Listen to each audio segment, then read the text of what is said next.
The Time Machine by H.G. Wells. Chapter 7. A Sudden Shock. As I stood there musing over this too perfect triumph of man, the full moon, yellow and gibbous, came up out of an overflow of silver light in the northeast. The bright little figures ceased to move about below. A noiseless owl flitted by, and I shivered with the chill of the night. I determined to descend and find where I could sleep. I looked for the building I knew. Then my eye travelled along to the figure of the white sphinx upon the pedestal of bronze, growing distinct as the light of the rising moon grew brighter. I could see the silver birch against it.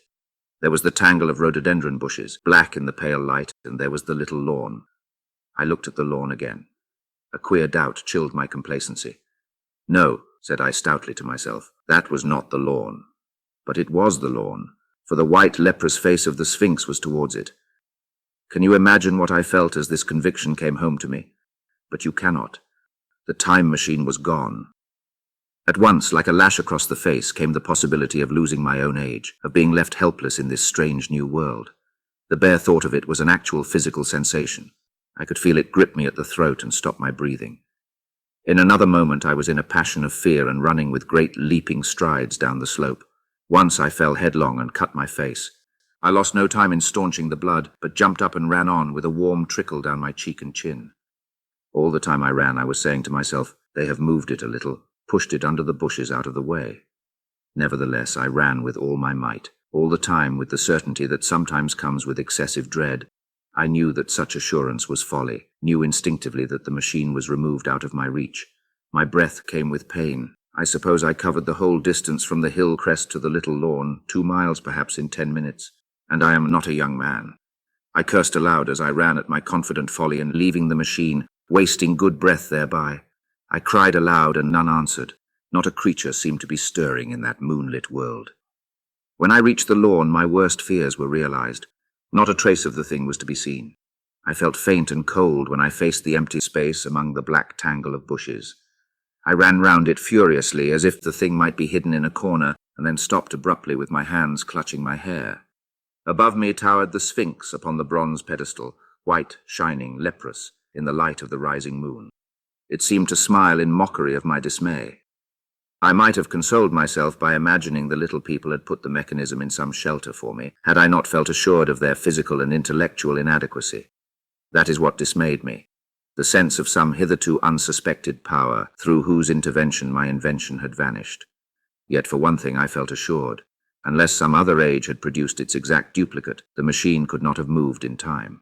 The attachment of the levers, I will show you the method later, prevented anyone from tampering with it in that way when they were removed. It had moved and was hid only in space. But then, where could it be? I think I must have had a kind of frenzy.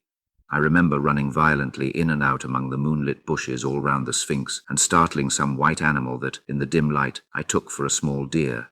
I remember, too, late that night, beating the bushes with my clenched fist until my knuckles were gashed and bleeding from the broken twigs. Then, sobbing and raving in my anguish of mind, I went down to the great building of stone. The big hall was dark, silent and deserted. I slipped on the uneven floor and fell over one of the malachite tables, almost breaking my shin. I lit a match and went on past the dusty curtains of which I have told you. There I found a second great hall covered with cushions, upon which perhaps a score or so of the little people were sleeping. I have no doubt they found my second appearance strange enough, coming suddenly out of the quiet darkness with inarticulate noises and the splutter and flare of a match, for they had forgotten about matches. "Where is my time machine?" I began, bawling like an angry child, laying hands upon them and shaking them up together. It must have been very queer to them. Some laughed. Most of them looked sorely frightened. When I saw them standing round me, it came into my head that I was doing as foolish a thing as it was possible for me to do under the circumstances, in trying to revive the sensation of fear. For reasoning from their daylight behavior, I thought that fear must be forgotten. Abruptly, I dashed down the match, and knocking one of the people over in my course, went blundering across the big dining hall again, out under the moonlight. I heard cries of terror and their little feet running and stumbling this way and that. I do not remember all I did as the moon crept up the sky. I suppose it was the unexpected nature of my loss that maddened me. I felt hopelessly cut off from my own kind, a strange animal in an unknown world. I must have raved to and fro, screaming and crying upon God and fate. I have a memory of horrible fatigue as the long night of despair wore away, of looking in this impossible place and that, of groping among moonlit ruins and touching strange creatures in the black shadows. At last, of lying on the ground near the Sphinx and weeping with absolute wretchedness, even anger at the folly of leaving the machine having leaked away with my strength. I had nothing left but misery. Then I slept, and when I woke again it was full day, and a couple of sparrows were hopping round me on the turf within reach of my arm. I sat up in the freshness of the morning, trying to remember how I had got there, and why I had such a profound sense of desertion and despair. Then things came clear in my mind. With the plain, reasonable daylight, I could look my circumstances fairly in the face. I saw the wild folly of my frenzy overnight, and I could reason with myself. Suppose the worst, I said. Suppose the machine altogether lost, perhaps destroyed. It behooves me to be calm and patient, to learn the way of the people, to get a clear idea of the method of my loss, and the means of getting materials and tools, so that in the end perhaps I may make another. That would be my only hope. A poor hope, perhaps, but better than despair. And after all, it was a beautiful and curious world. But probably the machine had only been taken away. Still, I must be calm and patient, find its hiding place and recover it by force or cunning. And with that I scrambled to my feet and looked about me, wondering where I could bathe.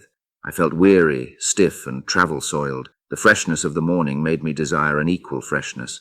I had exhausted my emotion. Indeed, as I went about my business, I found myself wondering at my intense excitement overnight. I made a careful examination of the ground about the little lawn. I wasted some time in futile questionings, conveyed, as well as I was able, to such of the little people as came by. They all failed to understand my gestures. Some were simply stolid, some thought it was a jest and laughed at me. I had the hardest task in the world to keep my hands off their pretty, laughing faces.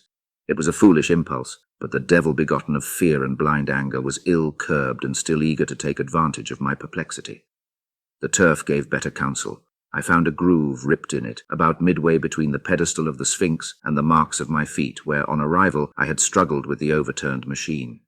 There were other signs of removal about, with queer, narrow footprints like those I could imagine made by a sloth. This directed my closer attention to the pedestal. It was, as I think I have said, of bronze. It was not a mere block, but highly decorated with deep-framed panels on either side. I went and rapped at these. The pedestal was hollow. Examining the panels with care, I found them discontinuous with the frames. There were no handles or keyholes, but possibly the panels, if they were doors, as I supposed, opened from within. One thing was clear enough to my mind. It took no very great mental effort to infer that my time machine was inside that pedestal. But how it got there was a different problem.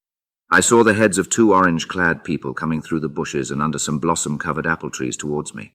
I turned smiling to them and beckoned them to me. They came, and then, pointing to the bronze pedestal, I tried to intimate my wish to open it. But at my first gesture towards this, they behaved very oddly. I don't know how to convey their expression to you. Suppose you were to use a grossly improper gesture to a delicate-minded woman. It is how she would look. They went off as if they had received the last possible insult. I tried a sweet-looking little chap in white next, with exactly the same result. Somehow his manner made me feel ashamed of myself. But as you know, I wanted the time machine, and I tried him once more. As he turned off like the others, my temper got the better of me. In 3 strides I was after him, had him by the loose part of his robe round the neck, and began dragging him towards the Sphinx. Then I saw the horror and repugnance of his face, and all of a sudden I let him go. But I was not beaten yet. I banged with my fist at the bronze panels. I thought I heard something stir inside. To be explicit, I thought I heard a sound like a chuckle, but I must have been mistaken. Then I got a big pebble from the river, and came and hammered till I had flattened a coil in the decorations, and the verdigris came off in powdery flakes. The delicate little people must have heard me hammering in gusty outbreaks a mile away on either hand, but nothing came of it. I saw a crowd of them upon the slopes, looking furtively at me. At last, hot and tired, I sat down to watch the place. But I was too restless to watch long. I am too occidental for a long vigil.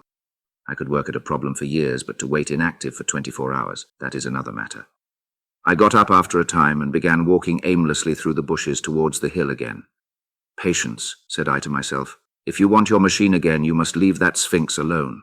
If they mean to take your machine away, it's little good your wrecking their bronze panels, and if they don't, you will get it back as soon as you can ask for it.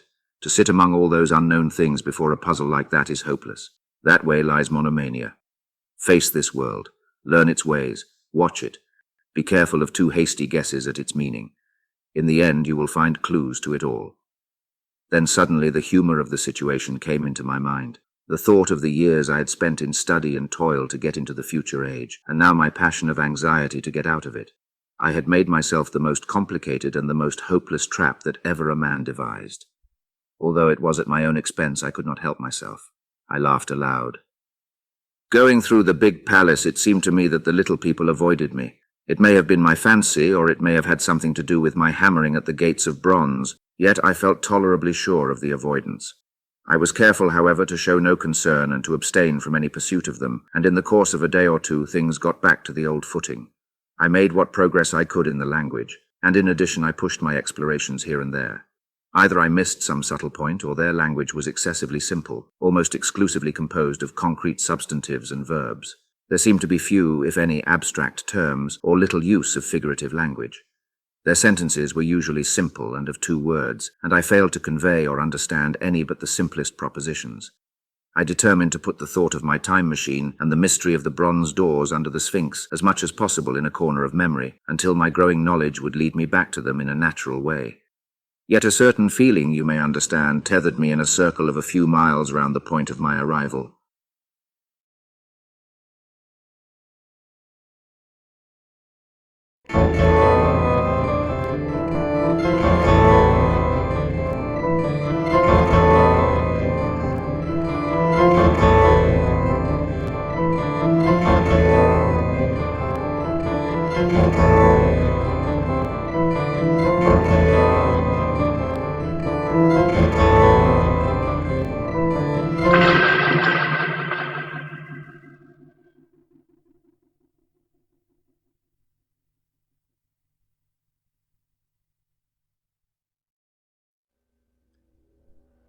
Masters, mistresses, the Doctor requires materials in order to maintain the TARDIS and ensure continued functionality. He similarly requires carbon-based comestibles to sustain his own biological functions and existence.